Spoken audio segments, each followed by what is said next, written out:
अस्सलाम वालेकुम students, this is ताज शाहिद। बात कर रहे हैं हम चैप्टर नंबर 7 फर्स्ट ईयर की, जिसका नाम है परमुटेशन कॉम्बिनेशन प्रोबेबिलिटी। हमने अपनी पिछली वीडियो के अंदर बात करी थी परमुटेशन की, और हमने अभी परमुटेशन के जो टॉपिक है उसको कंप्लीट नहीं किया है। आइए हम उसको सबसे पहले कंप्लीट करते हैं। सही है, तो अब हमें कुछ नए तरीके के सवालात देखने होंगे परमुटेशन कॉम्बिनेशन के। ठीक है, बहुत तरीके के सवालात आते हैं परमुटेशन के, और उनको हमें लॉजिक लगा के जो है वो सॉल्व करना पड़ता है। मिसाल के तौर पे बात करता हूँ मैं अब एक नए केस की। कौन सा केस है? टुगेदर का केस है। टुगेदर का केस है, क्या मतलब है, क्या बात मैं आपको कहना चाह रहा हूँ, अभी मैं सवाल आपको बताता हूँ तो आपको बात जो है वो क्लियर होगी। सवाल में कहा जा रहा है, in how many ways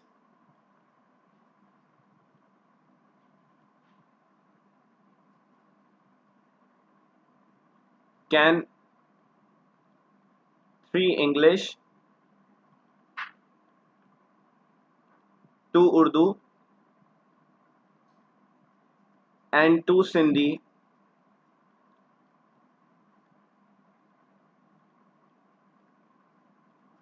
books be arranged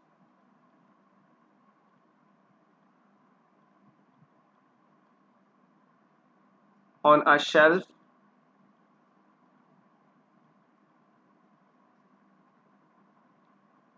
so as to keep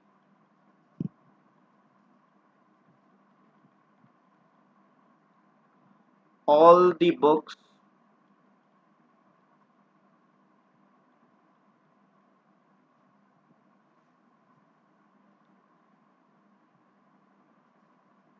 in each language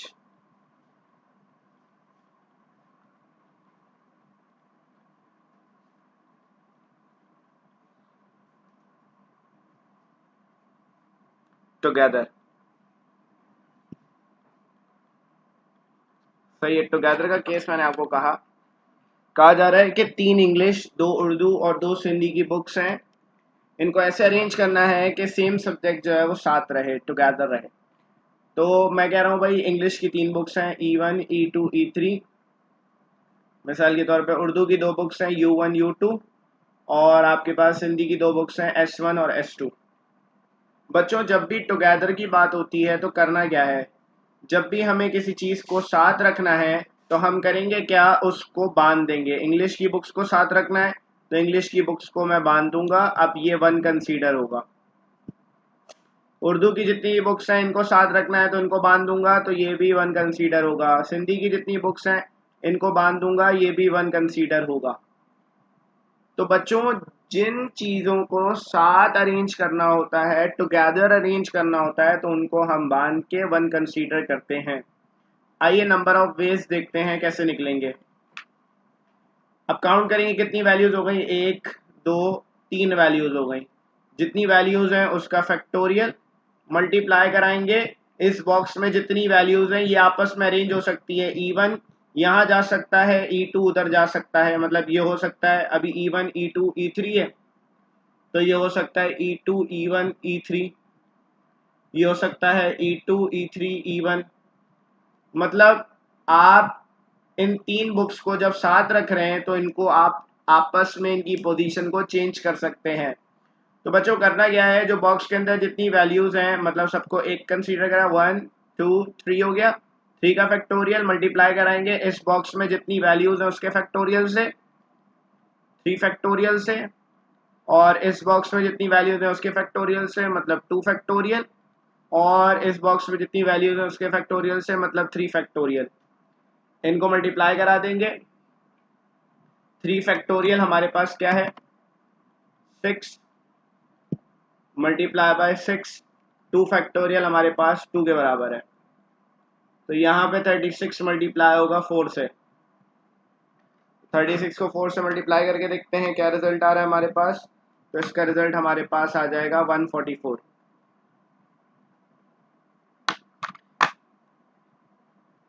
सही है। इसी तरीके से इसी टाइप का एक और सवाल देखते हैं टुगेदर का।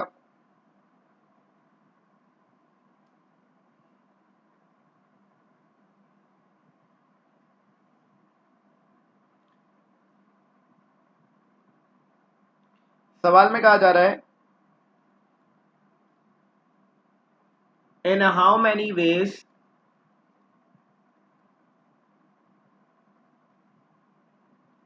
कैन 7 बॉयज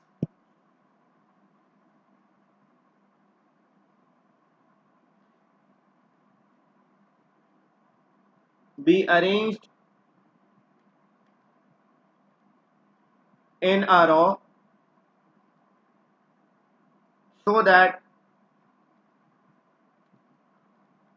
two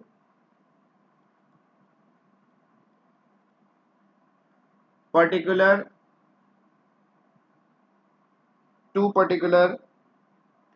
boys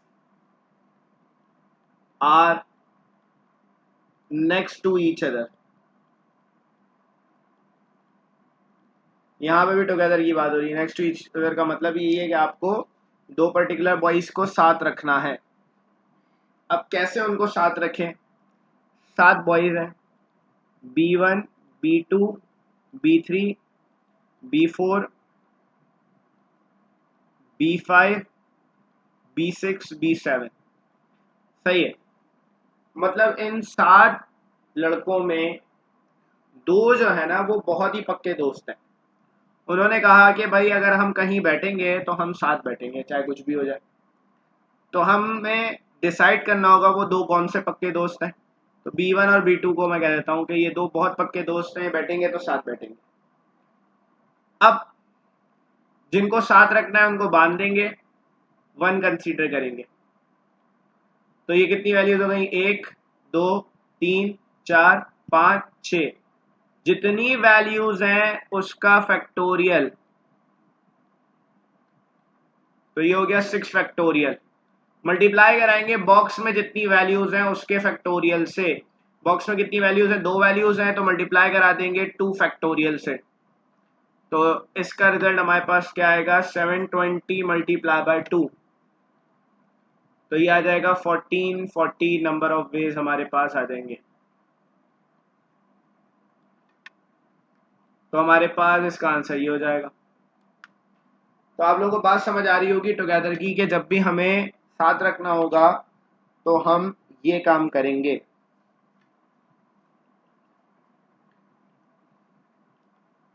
आगे चलेंगे अब हम।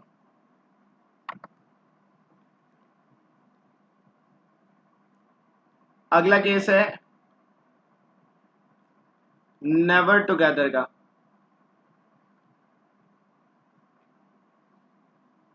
नेवर टुगेदर के केस को देखते हैं।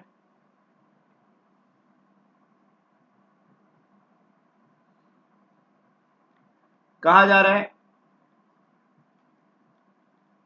Find the number of ways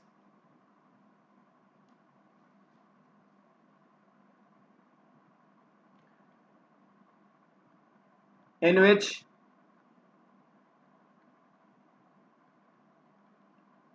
5 first year and 5 second year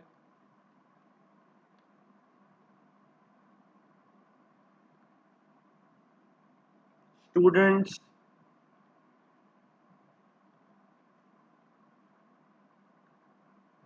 can be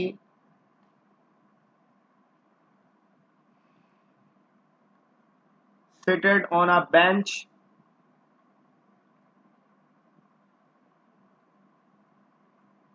in an examination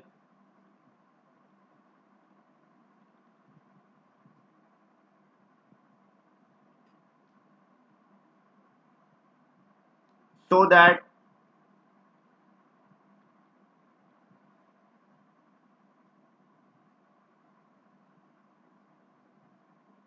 no two students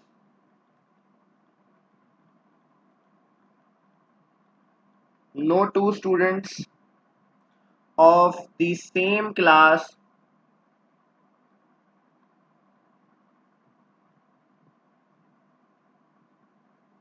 no two students of the same class are next to each other. No two students of the same class next to each other, मतलब same class के student साथ नहीं बैठ सकते। यहाँ पे ये बात आ गई है, यहाँ पे ये रेस्ट्रिक्शन आ गई है। नंबर ऑफ वेज चाहिए। अच्छा है, इसमें भी हमारे पास दो तरीके के सवाल आते हैं। एक सवाल तो ये हो गया, एक और सवाल यहाँ लिख रहा हूँ ताकि दोनों तरीकों के सवालात को एक साथ डिस्कस कर सकूं।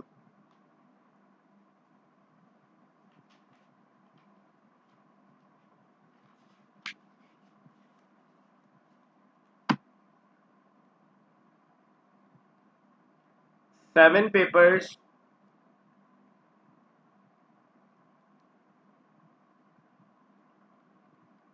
are to be set at an examination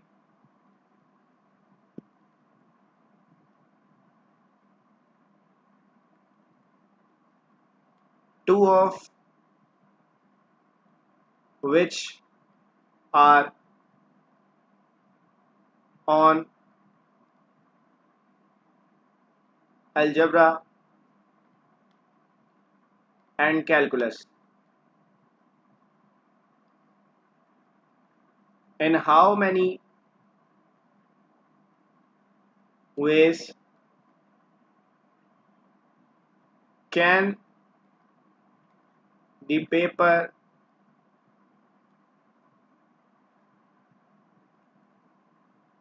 to be set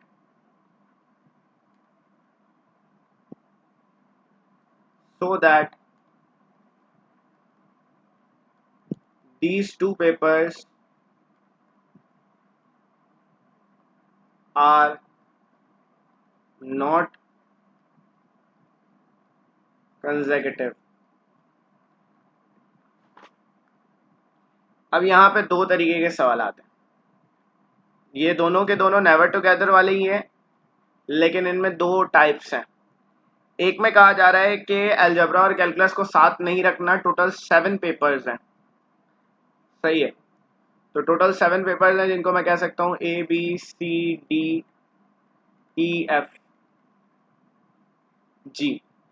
ये 7 पेपर्स हैं, जिनमें से दो ए और सी को अलजेब्रा और कैलकुलस कह रहा हूँ, इन दोनों को साथ नहीं रखना।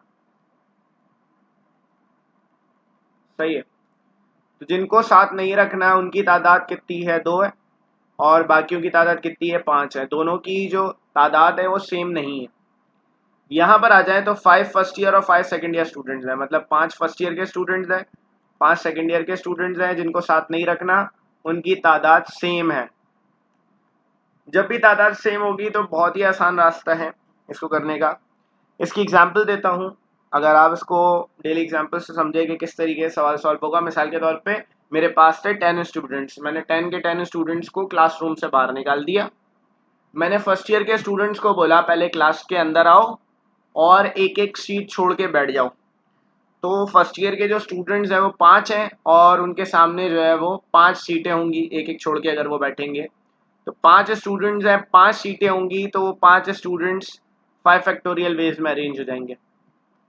फिर जो गैप रह जाएंगे, मैं बोलूँगा सेकेंड ईयर वालों को आओ और उन गैप्स में बैठ जाओ। तो सेकेंड ईयर वाले जब उन गैप्स में बैठेंगे तो गैप्स पे 5 सीटें होंगी और 5 सेकेंड ईयर वाले हैं, तो क्या कहते हैं 5 फैक्टोरियल वेज में अरेंज हो जाएंगे। तो मैंने क्या करा, पहले फर्स्ट ईयर वालों को बिठाया, फिर सेकेंड ईयर वालों को बिठाया। बच्चों, इसी काम को मैं एक और तरीके से भी कर सकता हूँ। मैं पहले सेकेंड ईयर वालों को बोलूँ कि वो क्लास में आके बैठे, और फिर उसके बाद मैं क्या कहते हैं फर्स्ट ईयर वालों को कहूँ कि आप गैप में बैठ जाएं। तो क्योंकि ये काम दो तरीकों से हो सकता है, तो 5 फैक्टोरियल में दोनों अरेंज होंगे। दो तरीकों से हो सकता है तो 2 से मल्टीप्लाई कराएंगे तो हमारे पास इसका रिजल्ट आ जाएगा। 5 फैक्टोरियल जो आपके पास 120 होता है, और इसको हम 2 से मल्टीप्लाई करा देंगे तो हमारे पास इसका आंसर आ जाएगा 28800।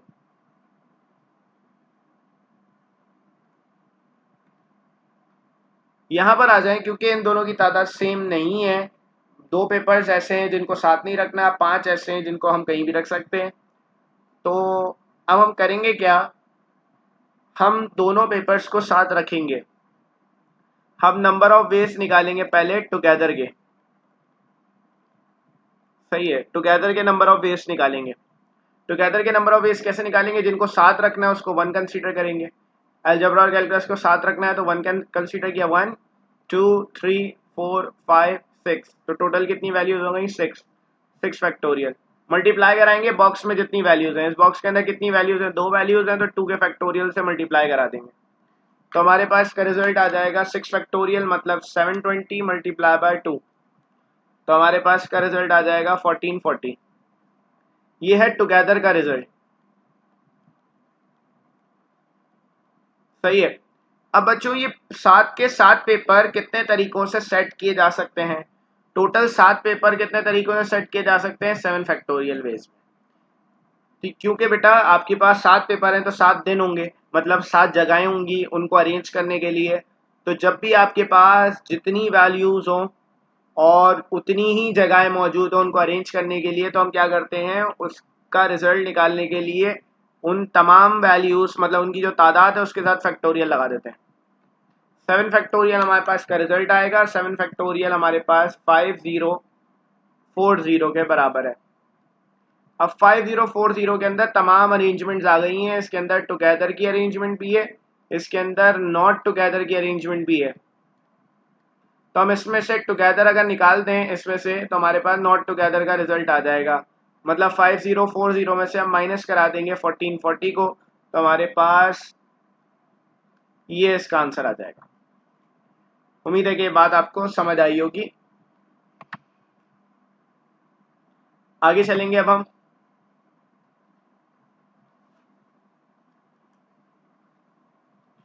हम बात करेंगे लेटर्स की अरेंजमेंट की।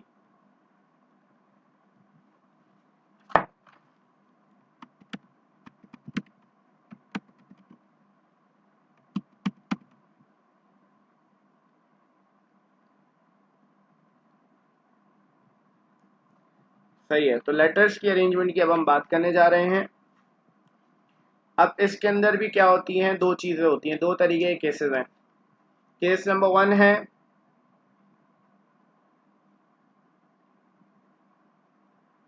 जिसमें नॉट रिपीटेड हो लेटर्स, सही है,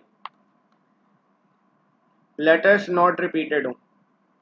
मिसाल के तौर पे how many different words how many different words can be form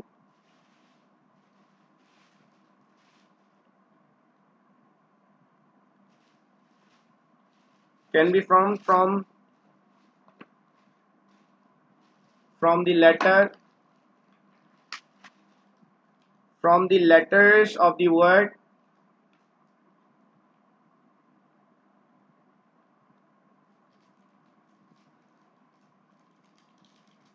daughter। तो हमारे पास एक वर्ड है डॉटर, कहा जा रहा है कि इससे कितने डिफरेंट वर्ड्स बन सकते हैं। बेटा जब भी आपके पास नॉन रिपीटेड लेटर्स की बात हो तो उसका रिजल्ट निकलता है n फैक्टोरियल से। तो यहाँ पर आ जाए तो डॉटर की बात हो रही है, डॉटर में कोई भी लेटर रिपीट नहीं हो रहा। तो यहाँ पे आपके पास 1 2 3 4 5 6 7 8 8 लेटर्स हैं। नंबर ऑफ वेज आपके पास आ जाएंगे 8 फैक्टोरियल, मतलब 8 फैक्टोरियल इसका आंसर हो जाएगा, मतलब इसका आंसर हो जाएगा 40320। इसी सवाल के अगले पार्ट की बात करूंगा।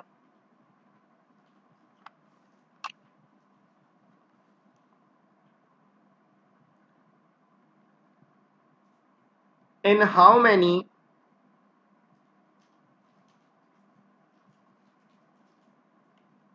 Many of these words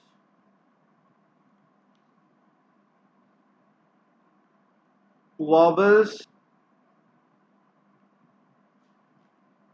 occur together.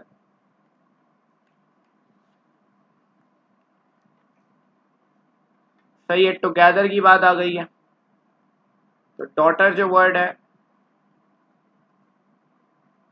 इसमें से वॉवल्स निकालेंगे हम, अलग लिखेंगे। AUE वॉवल्स हैं, बाकी आपके पास क्या है, GH DGH TR। वॉवल्स को क्योंकि साथ रखना है, टुगेदर की बात हो रही है, तो वॉवल्स को साथ रखेंगे और बांध देंगे। इसको हम कंसीडर करेंगे 1। तो 1 2 3 4 5 6, तो टोटल लेटर्स कितने हो गए अब हमारे पास, 6 हो गए। इसको बांध दिया, 1 कंसीडर करें अब तादाद के लिए, 1 2 3 4 5 6 हो गए, तो 6 फैक्टोरियल। मल्टीप्लाई कराएंगे इस बॉक्स में जितनी वैल्यूज हैं इसके फैक्टोरियल से, इसमें 3 वैल्यूज हैं तो मल्टीप्लाई हो जाएगा ये 3 फैक्टोरियल से। तो हमारे पास इसका रिजल्ट आएगा 6 फैक्टोरियल इंटू 3, मतलब इसका रिजल्ट आएगा 4320।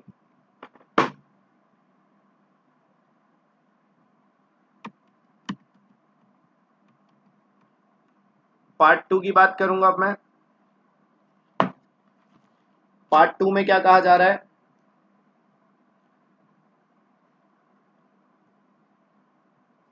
हाउ मैनी ऑफ दीज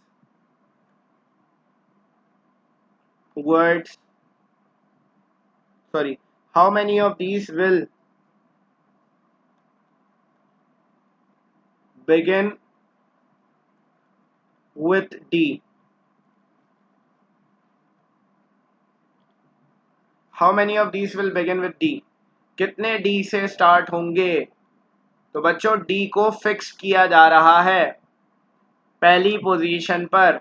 मिसाल के तौर पे अगर मैं सवाल को एक और तरीके से समझाना चाहूँ तो मेरे पास टोटल कितने लेटर्स हैं, 8 लेटर्स हैं, 8 जगहें हैं उनको फिल करने के लिए। तो 1 2 3 4 5 6 7 8। सही, मैंने आपको बताया था कि परमुटेशन को हम स्लॉट मेथड से भी इस्तेमाल मतलब सॉल्व कर सकते हैं। बच्चों क्या कहते हैं, आपसे कह रहे हैं बिगिन विद डी, पहली पोजीशन पे आपने क्या रख दिया, डी। डी फिक्स कर दिया, पहली पोजीशन पे डी के अलावा कुछ नहीं रखा जा सकता। बाकी पोजीशन के लिए आपके पास AUGHTER बाकी सारे लेटर्स मौजूद है। कितने लेटर्स मौजूद हैं, 7। 7 में से कोई एक यहाँ रखा जाएगा, अगले के लिए 6 बच जाएंगे, UGHTER।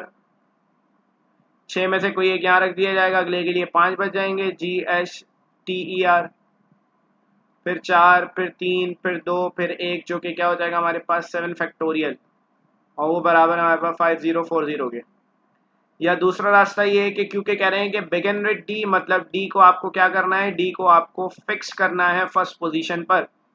जिस चीज को फिक्स करते हैं वो काउंटिंग का हिस्सा नहीं बनती। टोटल कितने लेटर से, 1 2 3 4 5 6 7 8, 8 लेटर्स थे, एक लेटर को फिक्स कर दिया। नंबर ऑफ वेज आपके पास क्या हो जाएंगे, एक लेटर क्योंकि फिक्स किया जा रहा है तो एक माइनस करा देंगे, तो आपके पास तब भी रिजल्ट क्या आ जाएगा, वही रिजल्ट आएगा जो इस तरीके से आया।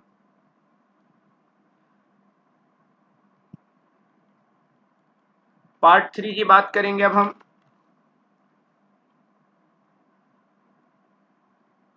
बिगिन विथ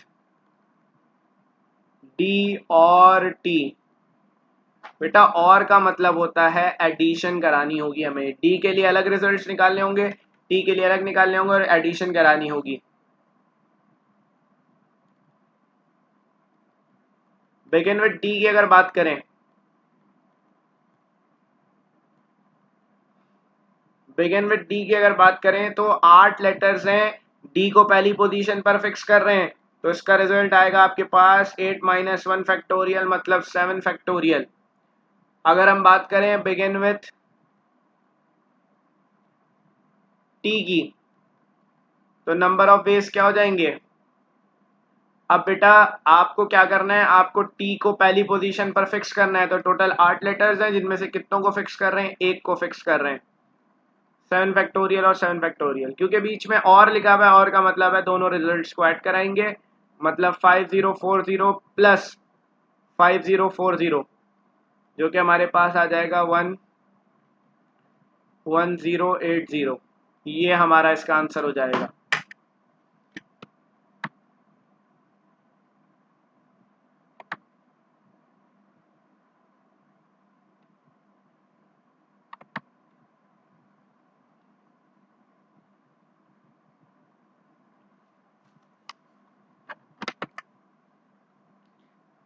आगे चलेंगे।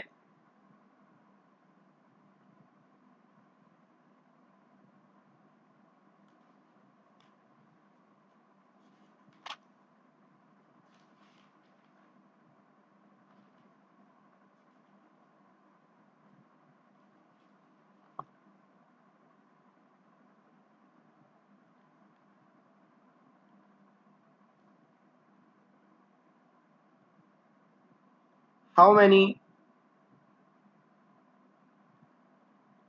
different arrangements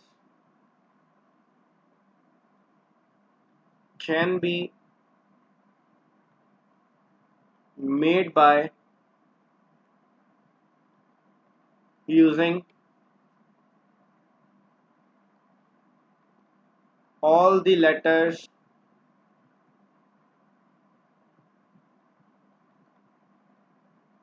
of the word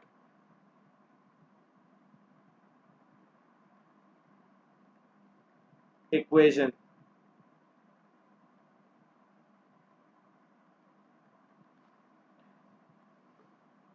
arrangements की बात हो रही है। कितने लेटर्स हैं, 1 2 3 4 5 6 7 8। 8 के 8 अलग अलग हैं। नंबर ऑफ बेस कैसे आ जाएंगे, 8 फैक्टोरियल। तो 8 फैक्टोरियल हमारे पास 40320 के बराबर है।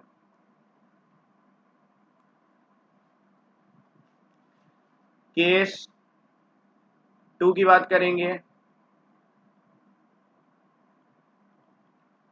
लेटर्स जिसमें रिपीट हो रहे हैं, वो सवाल कैसे सॉल्व होगा।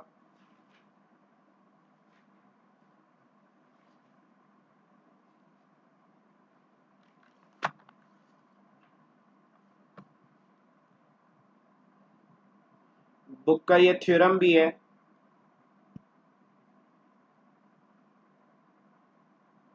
The number of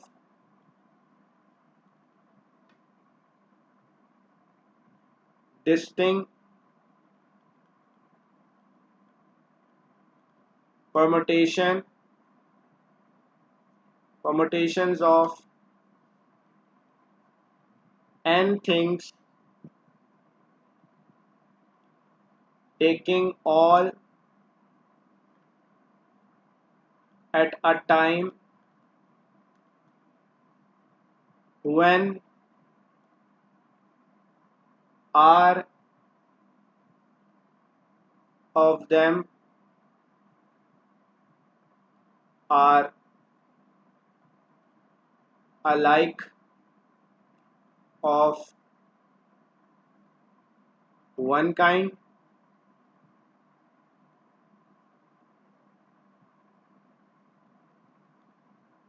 s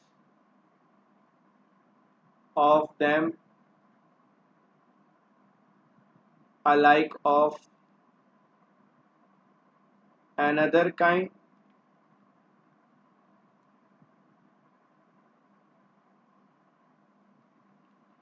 t of them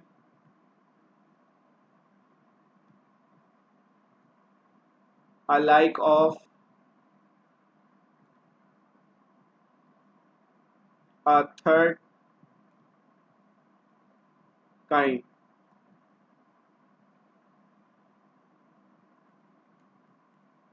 and the rest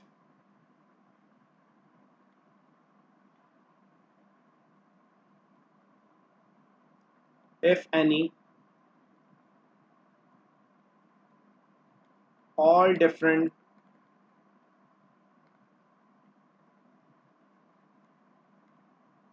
arrangements is n factorial divided by r factorial into s factorial into t factorial। ये बुक का थ्योरम है। थ्योरम क्या कह रहा है? कह रहे हैं n वैल्यूज हैं, n की n वैल्यूज को लिया जा रहा है जिसमें से r जो है वो एक काइंड की है, s जो है वो एक और काइंड की है, और t जो है वो थर्ड काइंड की है। मतलब r वैल्यूज एक जैसी हैं, s वैल्यूज एक जैसी हैं, t वैल्यूज एक जैसी हैं। तो अगर ऐसा होगा तो n factorial upon r factorial into s factorial into t factorial, जिसको हम ऐसे भी लिखते हैं n r s t। ये नंबर ऑफ वेज निकालने का तरीका है। सही है। मिसाल के तौर पे इससे रिलेटेड एक सवाल देखते हैं।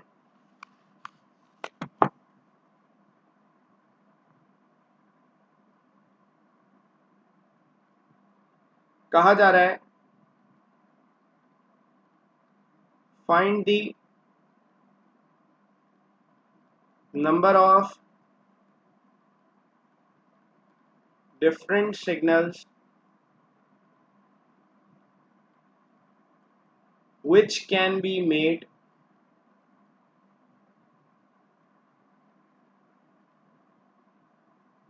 with 6 flags,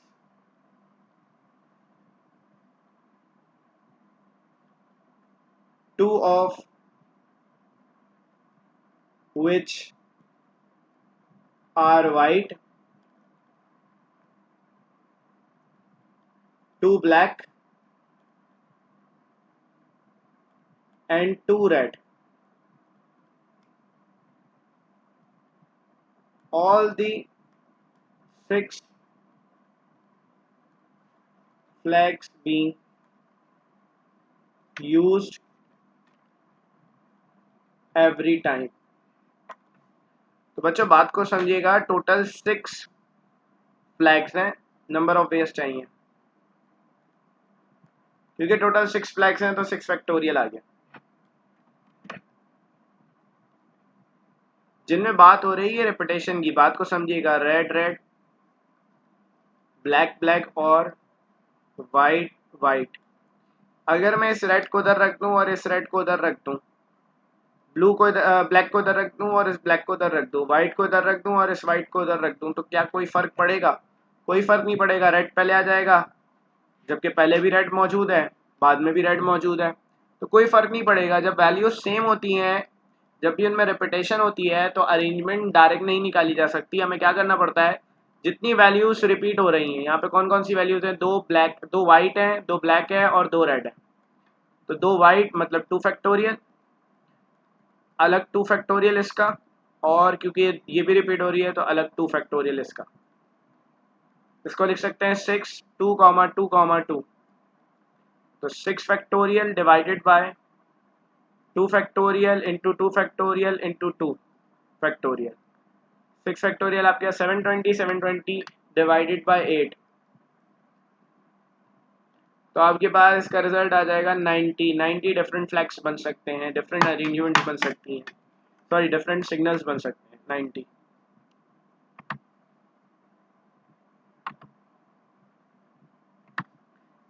इसी तरीके से अगर मैं बात करूं, एक वर्ड है आपके पास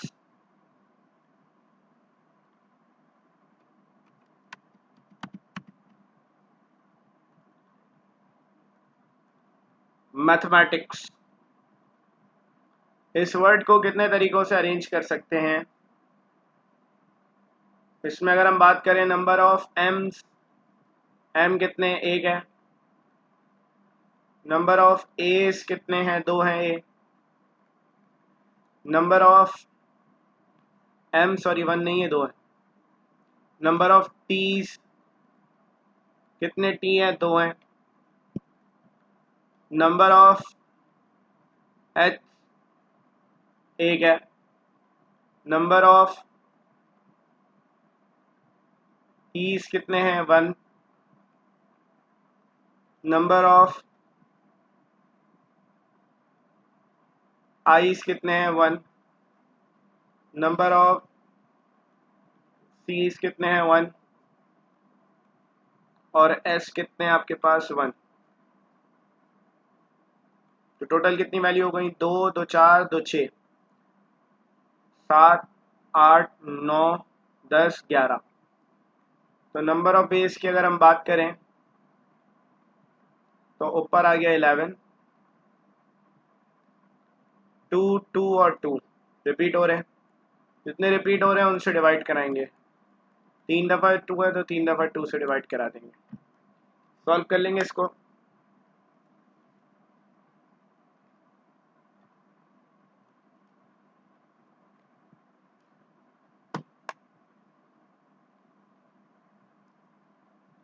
तो इसका रिजल्ट आ जाएगा 4989600। तो ये हमारा इसका आंसर हो जाएगा। इसी तरीके से अगर आपके पास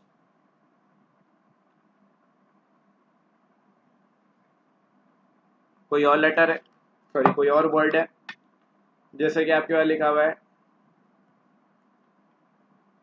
कमेटी, कमेटी अगर एक वर्ड है तो इसमें क्या करना है आपको, नंबर ऑफ बेस कैसे आएंगे आपके पास, गिनने कितने, 1 2 3 4 5 6 7 8 9। तो ये आ गया 9 फैक्टोरियल डिवाइडेड बाय सी कितने, एक ही है, ओ भी एक है, एम कितने, 2 हैं तो 2 फैक्टोरियल, टी कितने, 2 है तो मल्टीप्लाई बाय 2 फैक्टोरियल, ई कितने हैं, 2 हैं तो मल्टीप्लाई बाय 2 फैक्टोरियल। तो इसको सॉल्व कर लेंगे हम, मतलब 9 फैक्टोरियल डिवाइडेड बाय 8, तो ये हो जाएगा 4532, सॉरी 45360। तो ये हमारा इसका आंसर हो जाएगा। तो जहाँ पे रिपीटेशन आएगी उसके अंदर आपको ये काम करना होगा, सवाल को सॉल्व करने के लिए। बात आपको समझ आ रही होगी।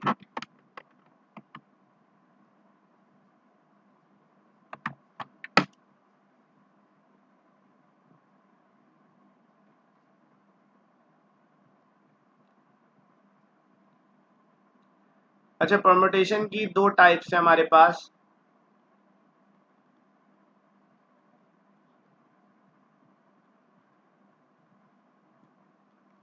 एक है लीनियर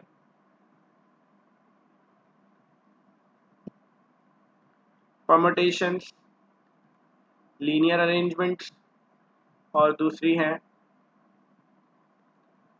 सर्कुलर परमुटेशंस, मतलब सर्कुलर अरेंजमेंट्स। अभी तक जितनी हमने पढ़ी ये लीनियर थी, अब हम बात करेंगे सर्कुलर की। अच्छा, लीनियर में एक चीज़ रह गई है, वो बाद में मैं डिस्कस करूंगा, जो कि नंबर्स की प्रॉब्लम है, formation of numbers. Linear circular के अंदर दो चीज़ें हैं, एक है सर्कल का केस है, या फिर उसको राउंड टेबल का केस भी कहते हैं। दूसरा जो है वो आपके पास रिंग का केस है, रिंग हो जाए या नेकलेस आ जाए या फिर गार्लैंड आ जाए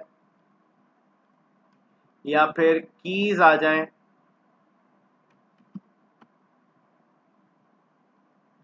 इन सब की अरेंजमेंट्स, जब सर्कल या राउंड टेबल आता है तो उसकी अरेंजमेंट का फॉर्मूला है n-1 factorial. Ring, necklace, garland या कीज आता है तो उसका फॉर्मूला है n-1 फैक्टोरियल डिवाइडेड बाई 2। तो बस ये दो फॉर्मूले आपको याद रखने, कहीं पर अगर सर्कल लिखा आ रहा है तो ये फॉर्मूला लगेगा, कहीं पर अगर नेकलेस या रिंग वगैरह लिखा आ रहा है तो ये फॉर्मूला लगेगा। मिसाल के तौर पे आपके पास एक सवाल है,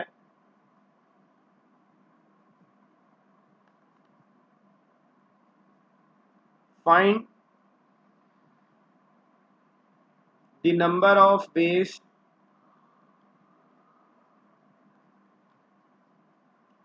in which 8 differently colored beads can be, number one, arranged in a row. Number two, in a circle. Number three, form into necklace.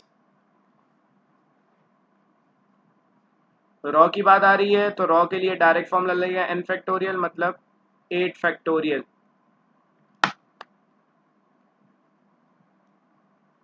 तो ये हो जाएगा 40320। सर्कल की बात हो रही है तो n-1 फैक्टोरियल मतलब 8 - 1 फैक्टोरियल मतलब 7 फैक्टोरियल, जो कि 5040 हो जाएगा। नेकलेस की बात हो रही है तो n-1 फैक्टोरियल अपॉन 2 मतलब 8 - 1 फैक्टोरियल डिवाइडेड बाई 2 मतलब 7 factorial divided by 2, 7 factorial 5040 divided by 2।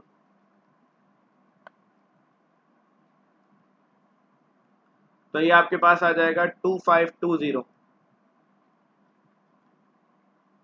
तो यहाँ पे जो है वो ये कंप्लीट हो गया सवाल। अच्छा बच्चों, अब सर्कुलर केस के जो है ना और भी कुछ सवाल आते हैं जो कि हम नेक्स्ट लेक्चर के अंदर डिस्कस करेंगे। इंशाल्लाह कोशिश करूँगा कि नेक्स्ट लेक्चर के अंदर आपको ये चैप्टर कंप्लीट कर दूँ। अल्लाह हाफ़िज़।